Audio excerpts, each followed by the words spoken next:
So we are live. Thank you, everybody who's joining right now.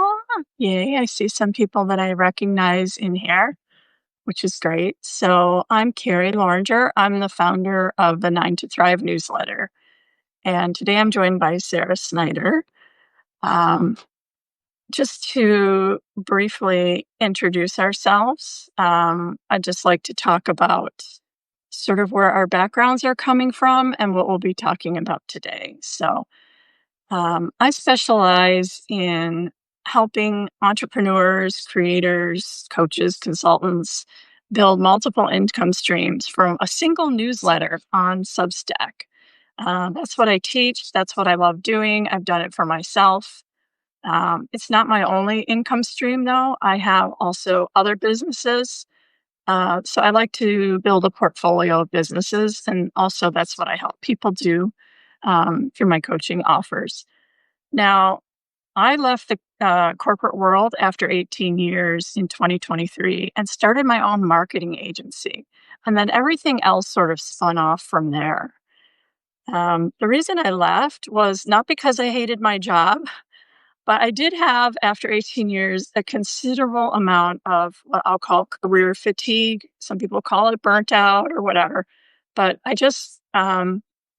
was just having thoughts that, I don't know if I can continue to do this for the next 20 years, even though I was already 18 years in and, with retirement ages creeping up. So, I had thought many times about leaving, but I never really had the financial stability to do that. So once I finally was there through building multiple side hustles all along the way through those 18 years and saving money, I was able to finally make the leap. So, and Sarah also has a similar corporate background. So why don't you talk about what your background is, Sarah? Absolutely. So right now I'm in the personal finance space, but my background was project management and communications. I worked for years at nonprofit mostly, but then some in startup contexts, and never thought to necessarily make that jump into entrepreneurship. My husband was the entrepreneur. He was the one who's never wanted to work for somebody else. I tend to be happy where I'm planted. But when we moved, so he's Chinese, is a little bit. We were in China. We had a business there that my husband was running because it was sort of a social media tech startup business. When we moved to the United States, we got started in another startup. And this time it was also technology, and we were enjoying that, but at the same time, and the thought was, well, what do we do next? I was slowly making my way into the world of entrepreneurship, not quite a sudden cut like what Carrie was about, but it was a gradual way into the world of entrepreneurship. And then we actually went to the financial industry, and we've been thinking along this journey of what do we do with our own finances? We had done a good job of saving, but not a whole lot else. What do we do with our own finances? We didn't know. There's not good financial education in school. And so from there, we were like, well, this is what we can do. We're going to sit down with somebody and we're going to learn. But then we realized that we could also build a business in the financial industry to where we could serve others. We could build a business, get licensed, build a business, help other people understand how to identify where are we at now and where are we wanting to go and what does it take to bridge that gap. So that's a little bit about how I got started in this space. And so thankful for the flexibility that it brings, but then also even more so potentially for the way that by bringing solutions and life transformation to other people is an incredible way to build others, but then also to build a really meaningful business as well. Right. Yeah. So I know it's really scary to make the transition. I remember the day I resigned, I was shaking. I'd been with my boss at 2 companies over those 18 years. And I'm so still to this day, so loyal to him. We're friends. We know each other's children. We watched them grow up. And I was shaking, and there were just so many financial concerns in my mind at that point. So what we're talking about today is sort of building that bridge going from full-time employee to entrepreneur and some of the things to consider when you're making that move and what to look out for.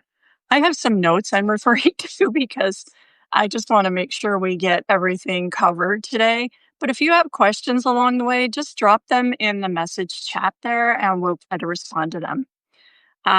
So one of the things that I did was uh, I didn't have my business idea for like many years or anything. I had a side business as a mobile notary for years and years.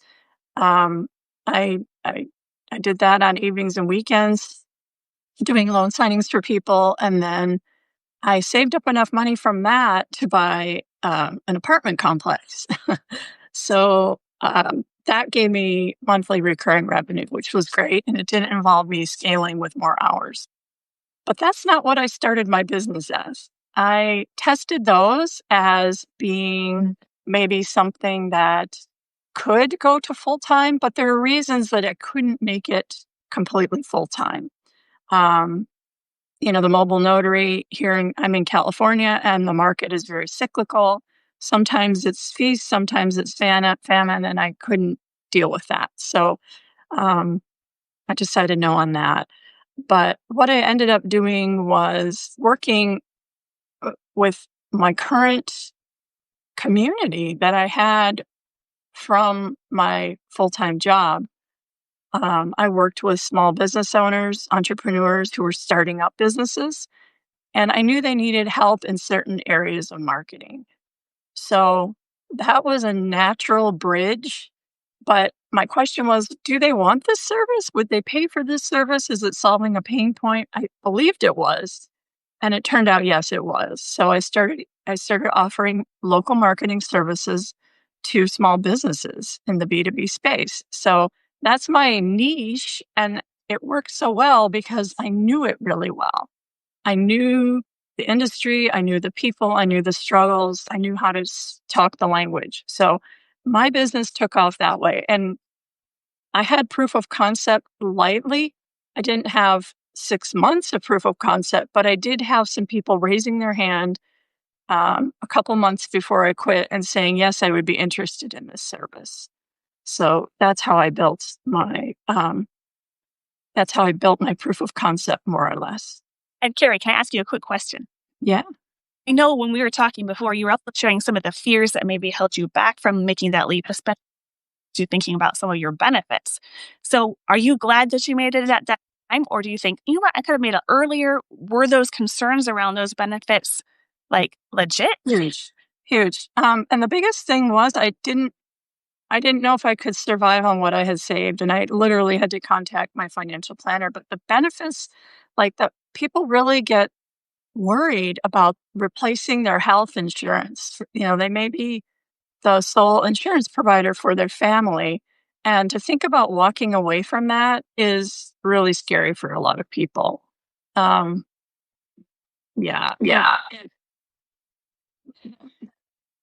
Not only that, but also, oops, or echo. There's that better? Not really. God. Uh-oh. Close my computer and see if it makes a difference. Okay. Oops. Mm-hmm. Can you mute your Yeah, it's closed. Okay, but it's going. Okay. I don't hear an echo on my side, but it sounds slightly muted. Oh no, it's very echoey. Is that better? That is better. Okay. We're back. So health insurance is huge. Any benefits you have related to life insurance, disability insurance, also 401k. Your employer may be matching your 401k, and that's really hard to walk away from for a lot of people as well. So, Sarah, why don't you just start addressing some of these things, because this is your area of expertise. What do you do with these things? I think these are some really important points. A few kind of must-haves for putting in place in terms of your financial stability before making a leap are those exact same things that Carrie is talking about. You need to know, what do you need to live on? What's that emergency fund that you need? Now, for everyday kind of common advice, I'll often suggest 3 to 6 months. But if you're moving into a leap where you're becoming an entrepreneur, we want to be looking at 6 to 12 months worth of living expenses to have that time to ramp up or pivot if something doesn't quite go the way we're thinking. So emergency fund is one critical foundational piece.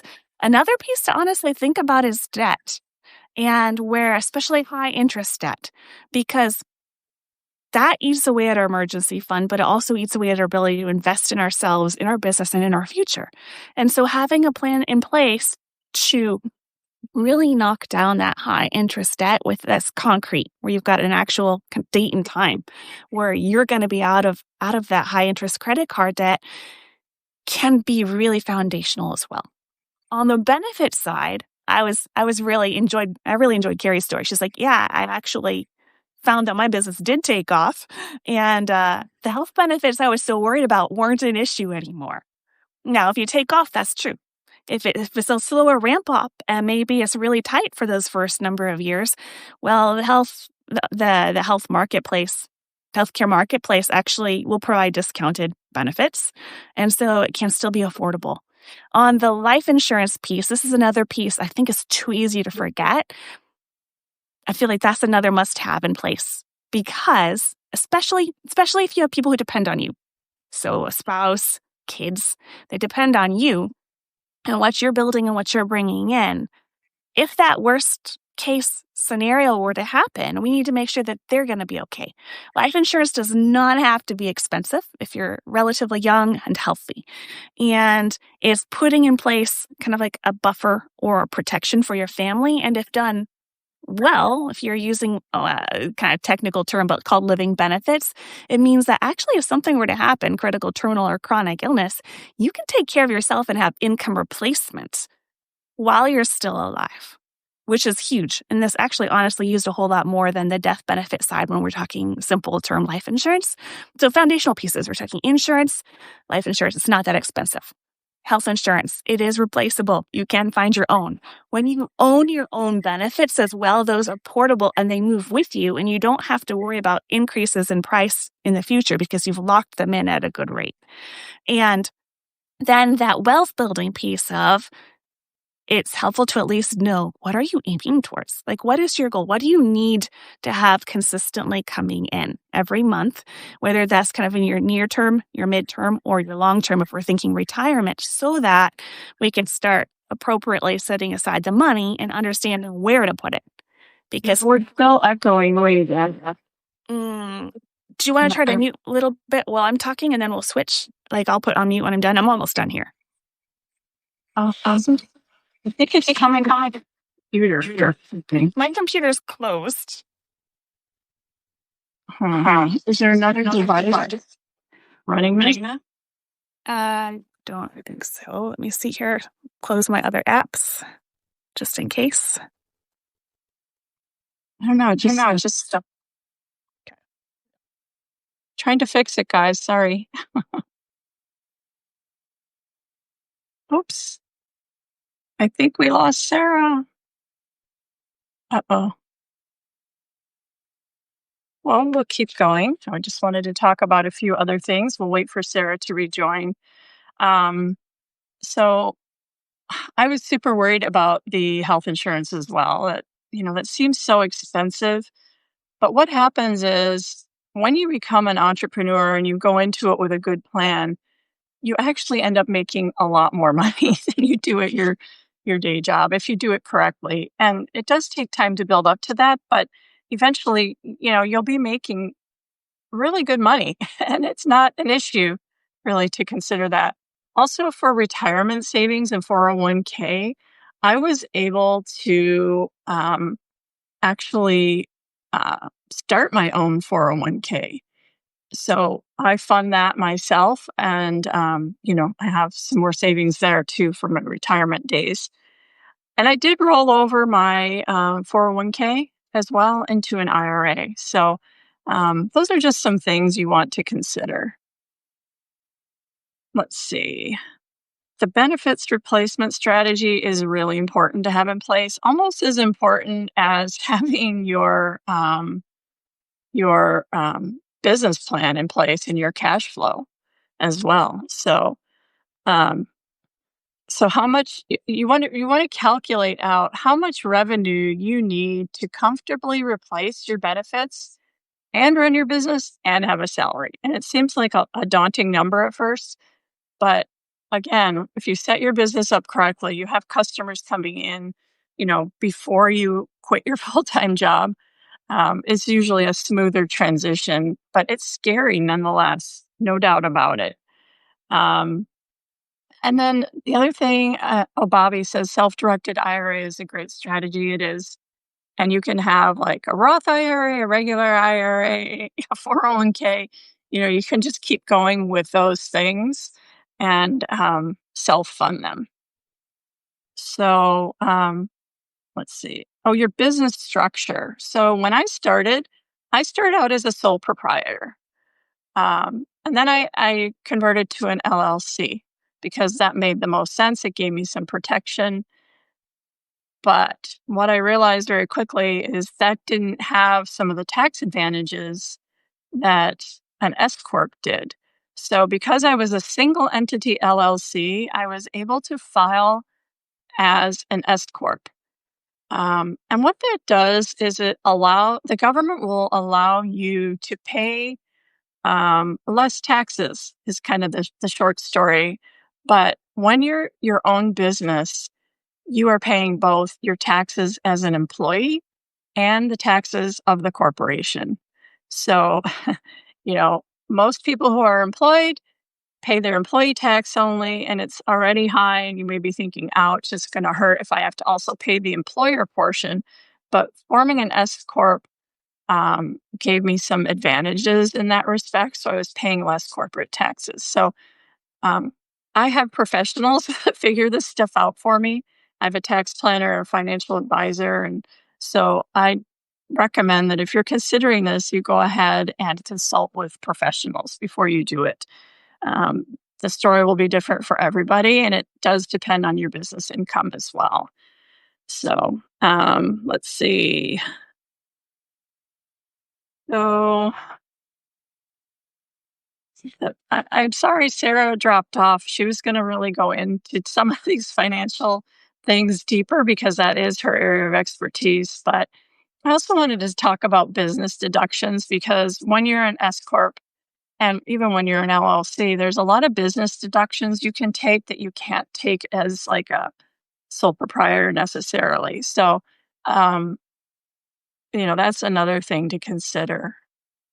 I personally always feared unsteady income because, like everyone else, I have monthly bills to pay. And at the time, I was, well, I still am a single mom. I had 3 kids I was raising at the time that I started, building my side businesses. And, you know, I just needed that steady income. There was no way I could go without steady income full time. So, um, one way to tackle that is to have multiple income streams. And I always recommend that you start building your multiple income streams while you're still employed. So get everything set up before you take the leap. Anybody have any questions so far? If you do, just drop them in the chat there and I'll try to answer them. Um, and then, you know, again, the taxes were a real surprise to me, just how much it was. And I hadn't really been planning for quarterly taxes. I knew they existed, but when I, figured it out and started paying the quarterly taxes, it was a bit of a shock at how much it was. So that's something you want to plan out in your cash flow when you're just starting. Um, so let's talk about some common fears that people have. Uh, this one is, what if my business fails after I leave? First of all, let's get your mindset straight. If you're thinking already about failing when you're just starting, that could become easily a self-fulfilling prophecy. So what you want to do is envision yourself being wildly successful and aim for that. Obviously, most people are survivors, right? That's just sort of our DNA instinct, is to survive and be able to do what we need to do to survive and provide for our children. That's universal across the board, mothers and fathers, males and females. So, as human beings, we've actually learned to pivot when things get tough. So, the trick here is to always be watching your cash flow and what's coming in, what's going out, and then anticipating if there could be anything that's going to impact that cash flow coming in. And if there is, you want to have a contingency plan well enough in advance. Right now, I have I have my marketing business, then I have my coaching business on Substack where I teach people to build multiple income streams. But I know that I'm about to have a transition in one of my income streams. What the full impact of that will be isn't clear to me yet, but already since June, I have started preparing for that. I'm going to be adding a different revenue stream to my business to cover that potential disruption in the income. So, another question people ask me is, how do I know when I'm ready? Um, Even when I was really ready and did it, I didn't feel ready. I was very scared.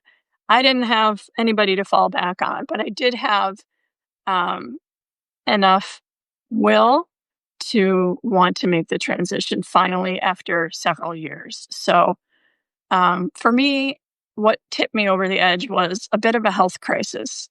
I had I had a debilitating illness. I had Guillain-Barré syndrome. I was paralyzed, and I had to learn to walk again. That was a few years before I really left. And hadn't planned on leaving at that point, but I knew it was going to impact me. I just didn't know the ways it would impact me long term. What ended up happening is I just did have a lot of problems with my ankle and ligaments and tendons tearing, and I was in constant pain.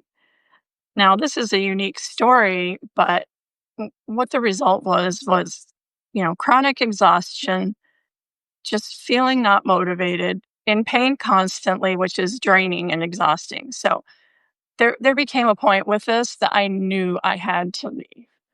But not everybody has a health crisis, right? It could be almost anything else, just chronic unhappiness, chronic feeling of dread, extreme career fatigue, where you're just exhausted all the time.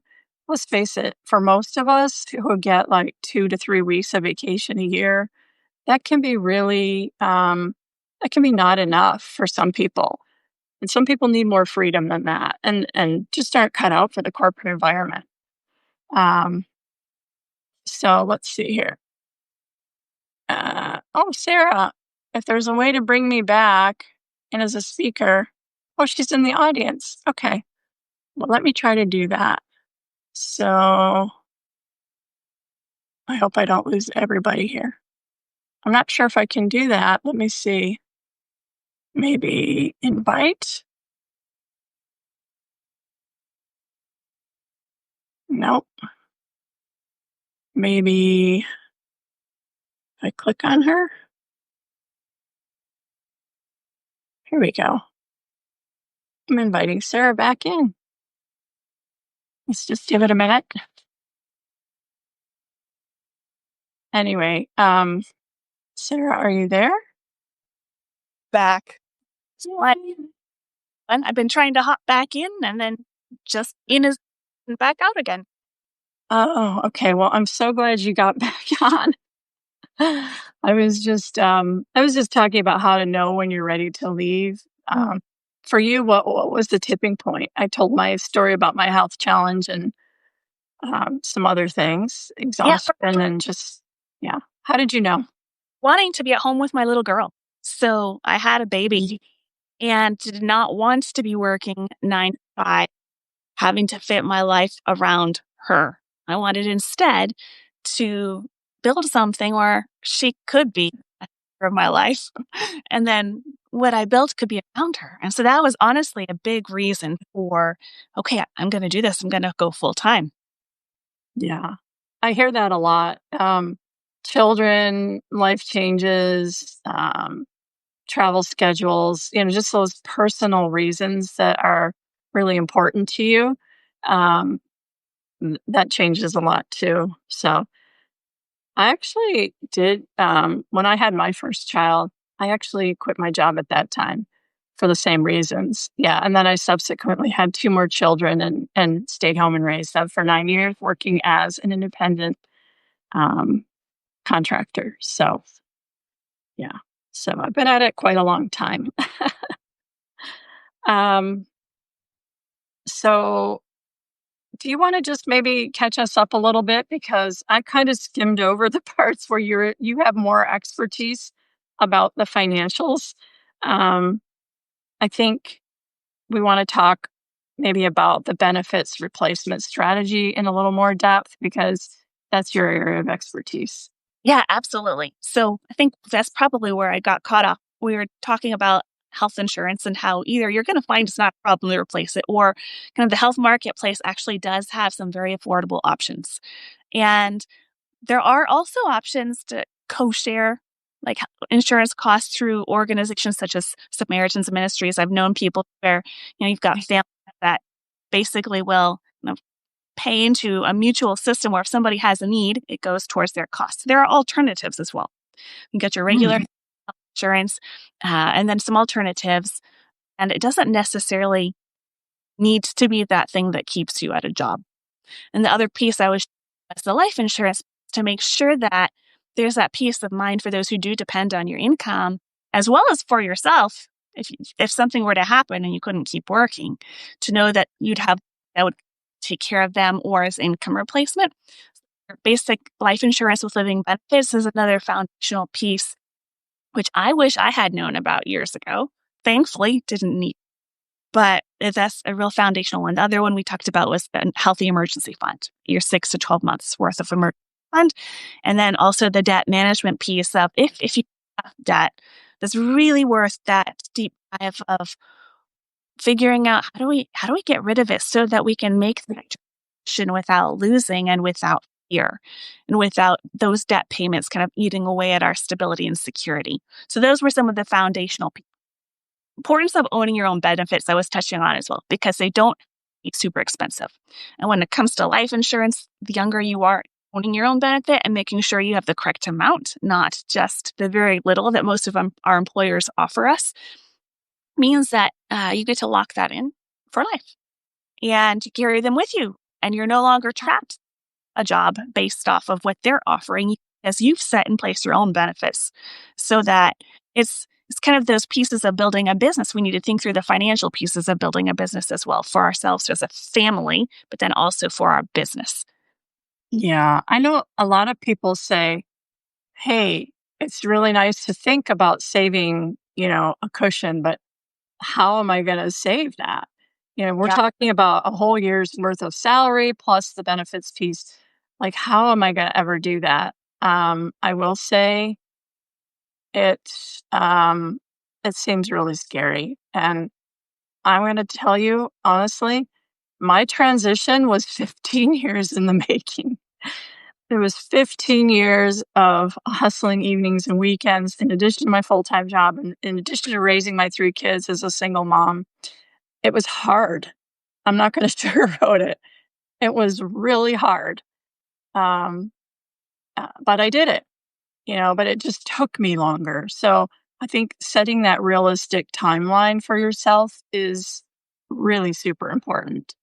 Well, and Uh, what you're doing right now, take advantage of that, because she's helping people to think through how do we put in place additional income streams while we're working. Because if yeah. you're at building, you're building your confidence. Yeah. And similarly, if I'm talking to people who say, hey, I want to build in the financial industry, I know it's the highest industry in the world. Well, yes, it is. However, it takes steep learning curve, right? And it's not necessarily easy to build a business. So I tell people the exact same thing. Continue to work where you do have maybe your paycheck. Well, safe and secure is questionable, but you do have that paycheck coming in while you build your additional stream of income, while you build your confidence, while you build your understanding of the people that you're serving so that you can serve them to the very best of your ability and get them in a better place. And they want to see the value of working with you. Yeah, exactly. Um, and Substack has brought us a whole new opportunity for that because I will say, I used to talk to people about, hey, let's build your ramp off, your exit ramp out of the corporate world into your own business. And that just seems so daunting to people. Like, oh my gosh, I have to build another business. And really now I talk to people about, hey, start a newsletter. Take that expertise that you have at your 9 to 5 job, package that up somehow, go to Substack, start a free newsletter, transition it to maybe digital products and, maybe paid content behind your paywall on Substack and figure out a way to build those multiple income streams from that one free newsletter. You could take as long as you want to do it or do it as quick as you want, but at least you'll have somewhat of a foundation while you're trying to figure this out because this can really work. There are plenty of founders making good money off of a free newsletter.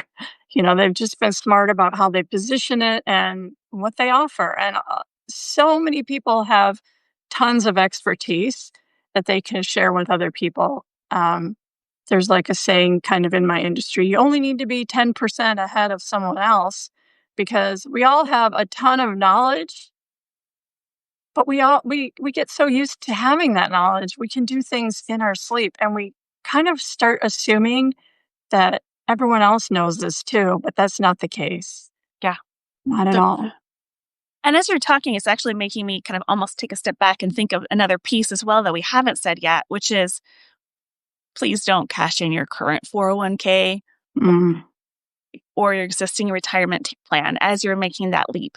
Because if you put your foundation in place, man, what you're doing then is you're actually protecting yourself from eating your future harvest because that's a seed. Like your existing retirement plan seed for your future. And if you have kind of healthy foundations of your cash flow, you've got your emergency fund that you're building up, you're taking care of that debt, you understand how much you need to come in, you're working on those pieces. That's like kind of like a soil, like that you're building a healthy mm, foundation. Now the seed that you put into there now continue to save for your mid to your long-term goals, to save towards retirement, your existing retirement plan, those can grow. They yeah, can. yeah. I've seen that in my own life too. Fortunately, didn't need to touch my 401k.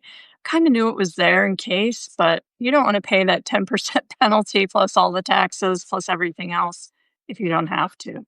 No, not at all. Now, one thing you could potentially consider doing is knowing, in fact, I would highly recommend this. What do you do with it? Because just leaving it there, you might be subject to fees that you're not aware of, deplete the value or kind of just lack of oversight. So you can consider how do you reposition it in a way where now that old retirement plan is actually growing according to your overall strategies and goals. As we get older, those goals are going to change too.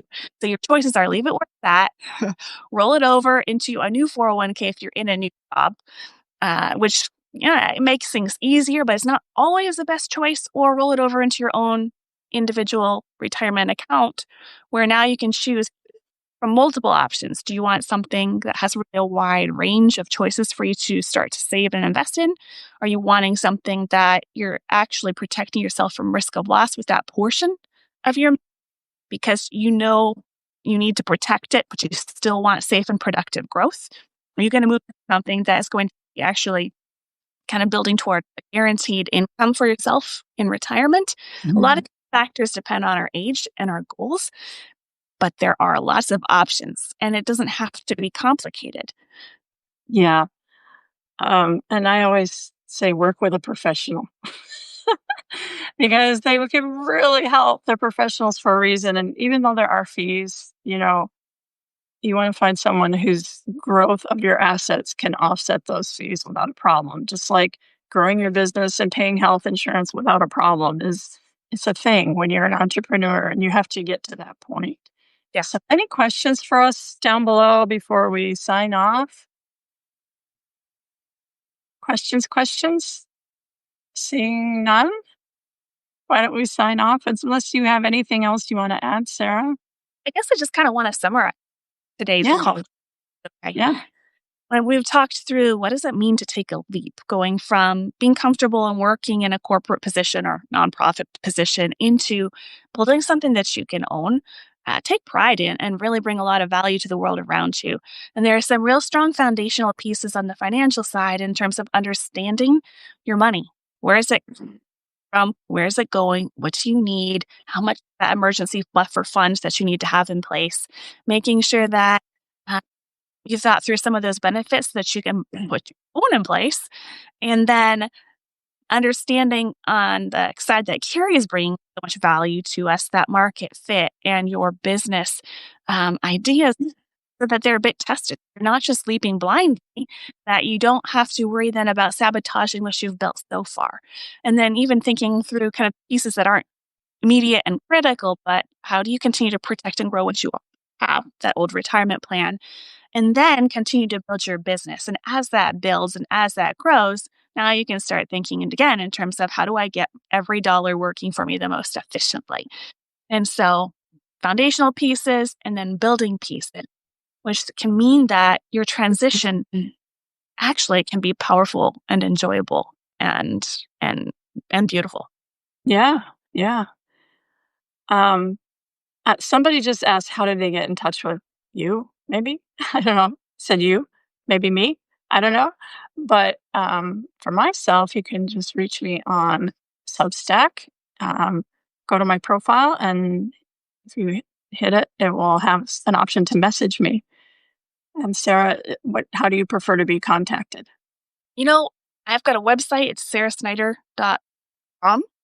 And then also you could just get an email. My email is sarah.snyder@nofamilyleftbehind.co. So it's Sarah with an H dot Snyder, Snyder at nofamilyleftbehind.co. I don't mind emails. More than happy to answer any questions. Awesome. Yeah. Okay. So let's see. Just to to summarize, I think, like Sarah said, everything works together, right? You want to have your full path laid out before you leap away from your 9 to 5. All right. So to wrap it up, let's just talk about we talked about how to reach us. So let's talk about what resources we have available for people. I, of course, have um, my whole Substack. If you visit it, it's really built out to help people do exactly what I've done. So I kind of, have built everything already. And I thought, wow, this is something that people can really use. So right now, you can just go to my publication and see everything there. But I am launching for people who are really serious about building a real business with multiple income streams.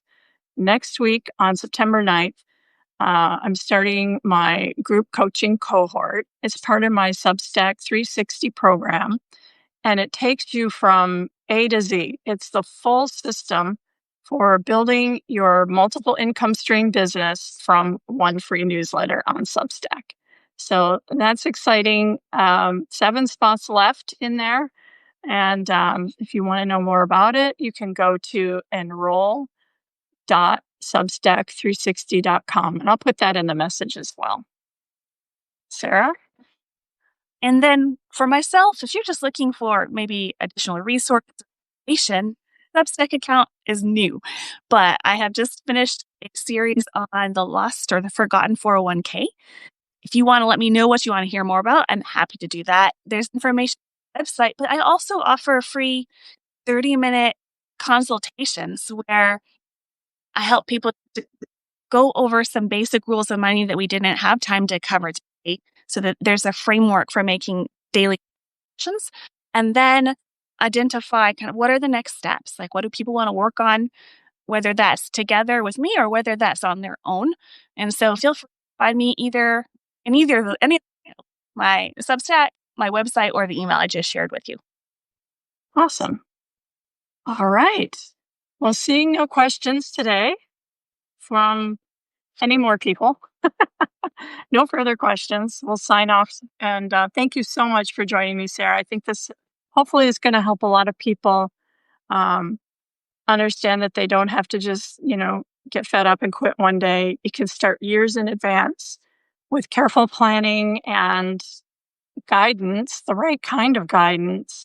You can, make this a smoother transition. So thank you so much. And thank you, everybody else who joined today. You know where to find us. Thank you. All right. Bye.